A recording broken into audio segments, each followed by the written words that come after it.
The Sisters of Charity of St. Elizabeth are delighted to announce that Eucharia Ngozi Anyanwu has been officially accepted as a candidate in our congregation. In this video, we invite you into a meaningful conversation with the sisters and candidate Eucharia as she takes a joyful step forward in her journey of discernment towards religious life.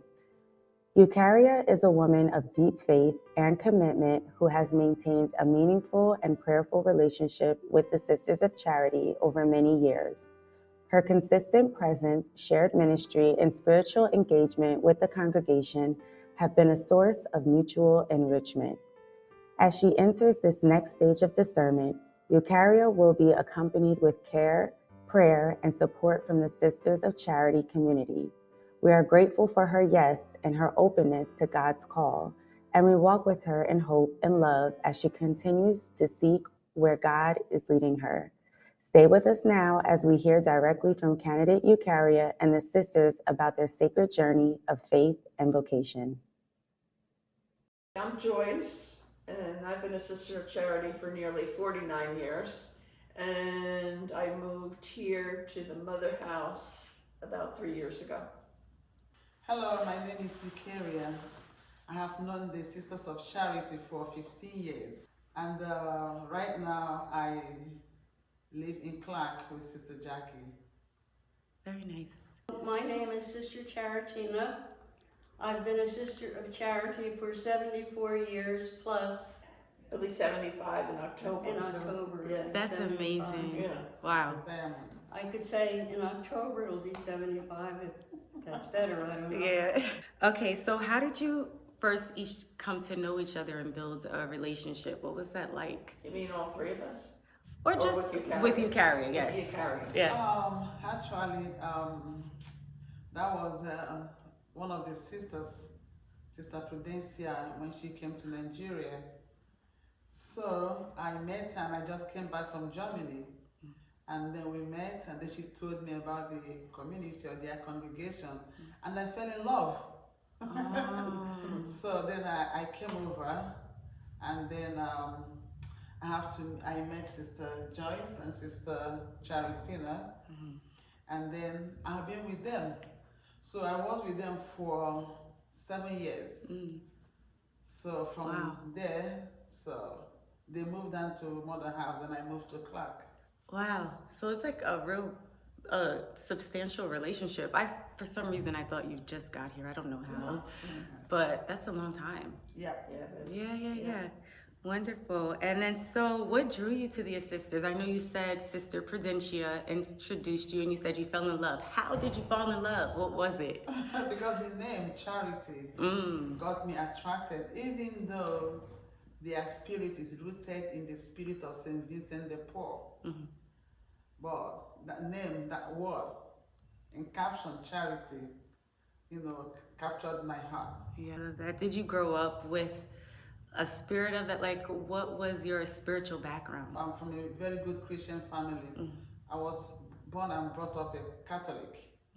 And my mom has a home where she took care of some people, orphans, aged, and then the needy. So from there I took over. Yeah. I love what she did, and she's still doing it. Yeah, so it's like in your lineage, it's in you. Yeah. It's in your blood. Right. Yeah. That makes sense. Okay, I guess for the sisters, so how does walking with someone newer to the journey bring new energy to you? Because you guys have been here, you said 75 years. How many years did you Almost 49. Almost 40. That's a very long time. So now you're seeing somebody newer. How does it inspire you? Well, I was very inspired when Eucharia came to live with us at St. Anthony's in Elizabeth. And like that, Prudencia introduced her to us because we needed some help around the convent and that sort of thing. But I found out, and so did Charitina, that Eucharia had a lot of faith and trust in God and a lot of hurdles to go through, but she went through each one of them. So I was very inspired in that area. It's beautiful. Yeah. Anything you want to share? Yes. Yay. I was also inspired by Eucharia. As Sister Joyce said, She is a woman of great faith, and she had many obstacles to overcome to get a green card and to work while she was doing it, and all the time that she was with us, her faith never wavered. And all the time she was with us, she was so helpful. She helped in whatever we needed, she was there. And she didn't have to be asked. Eucharia was always willing to be part of our lives. And we really appreciated all that she did for us. And we knew in our hearts that someday God would come through and it would happen. Oh, I love that. That's a powerful testament of your faith. You've been through so much and then you overcame. That's beautiful. And hopefully we get to hear your story. What gifts do you see each other bringing to the life and mission of the church? For me, I was in another community before, just for about 2 years, and then my mother passed away. And then I was out. I didn't enter the Sisters of Charity until 7 years later. Okay. And I went to high school in Elizabeth, New Jersey at St. Mary's, where the Sisters of Charity staffed. And my parents and I were very friendly with one of the sisters from St. Mary's, Sister Judith Marie, and she was my sponsor when I entered in 1976. And so I guess, like I always wanted to be a sister, and I was called by God for that vocation. So I'm very grateful to God, of course, and to the Sisters of Charity, who enabled me to go on in my education and become a nurse practitioner, etc. So that's where I come from. Beautiful. Anyone else want to say? My mother was my parents were very faith-filled people. And so I got my foundation in the faith at home. But then when I went to school, I had the Sisters of Charity in elementary school. And I was so inspired by the sisters that taught me, and I am forever grateful to them. And I thank God for them every day, because they were really an inspiration for me to realize that God was calling me also to live that kind of life. And as an elementary school, I guess I was about 12 years old in the 7th grade. And it was at that time that I knew I wanted to be a Sister of Charity. Wow. And here I am. Here you are. 12 years old, you knew? That's amazing. Wow. That's a very strong and serious impact for someone to bring into your life at such an early age for you to know that. That's great. Yeah, I wonder if your teachers. teachers. I want to say something too, just a little thing. Actually, Sister Joyce has said something, and Sister Charitina. I'm telling you, you asked about the gift. I know I have I like to give care, the gift of care. I have that from my family, from my parents, and then siblings. We like to help each other. But I'm telling you that these great women here, Sister Joyce and Sister Charitina, trust me, I'm telling you, they helped to bring out the gift of care in me. Because they welcomed me when I moved in to live with them. So they gave me that opportunity to use my talent and my gift. Because if they didn't give me that opportunity, I wouldn't have been able to exhibit my heart of love. Yeah. Because they gave me love first. And that love brought out the love in me. Wow. I mean, it's kind of reciprocal, so. Yeah, that's beautiful. So it's like you already had the seed, they just watered it. And then the plants, the beautiful plants came. That's what happened. Like you said, I will say the connection that I have again, even though I was in a community before, and this community was in Germany. So it was also rooted in the spirit of St. Vincent de Paul. And also this community also was also rooted in the spirit of St. Vincent de Paul, you know, helping the poor people. I remember seeing myself, you know, in the past in Germany when I took a picture with the founders of my community with St. Vincent and there's some poor people, you know, taking good care of them. So that's another thing that, you know, as a sister of charity, you know, as God is calling me into this congregation, is something that I would like to bring out. I would like the whole world to know. You know, taking care of the poor is very important. And the poor is not only people who are not eating, but there are people who are poor in different ways.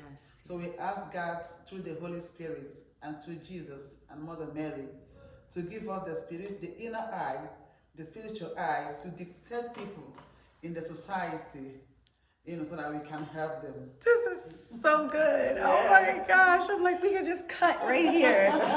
So good. Wow. Okay. So I think you mentioned earlier you were here 7 years? 7 years she lived with us. I live with them For 7 years.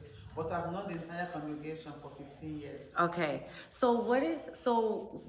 Why is it, I guess, then now that you say yes to the call, not sooner, not later? Or were there other, you know, things that you had to weed through before you were able to?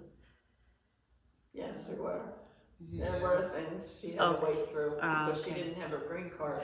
Oh, And so all okay. these years previously, we could not do anything, and she could not do anything in order to be accepted into this community.